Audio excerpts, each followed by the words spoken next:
एक तो ये बताया जाता है स्टोरी का, दूसरा ये था कि फैमिली को ताकि वो ना देख सकें जो मिनिस्टर्स हैं, तो इस एक्चुअली कंसेप्ट के सबको सेपरेट सेपरेट रखा जाए,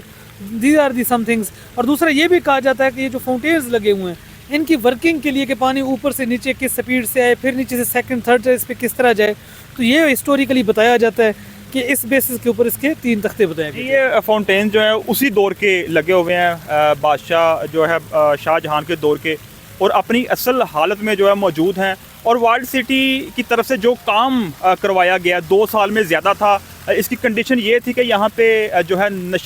नशा करने वाले यहाँ पे देखे जाते थे, लेकिन वर्ल्ड सिटी ने इसको आके सफाया किया, उनका खात्मा किया, और डेली बेसिस पे जितना यहाँ पे काम होता है सफाई के हवाले से वो नज़र आ रहा है। और सुबह के औकात में अगर यहाँ पे आके देखा जाए तो इन्वायरमेंट और माहौल इतना खूबसूरत है, और बड़ी यहाँ पे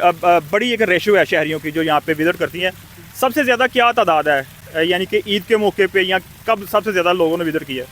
आप अगर मुझसे पूछते हैं तो ईद हो गई, जिस तरह 14 अगस्त, जिस तरह हमने कोई इवेंट हो, किस फेस्टिवल हो, लाइक हमने मेला चरागां करवाया था, तो उसके दौरान हज़ारों की तादाद में लोग आते हैं। Normally it's all about the season, because now it's the tourism season, तो अब number of visitors her site पे बढ़ते हैं।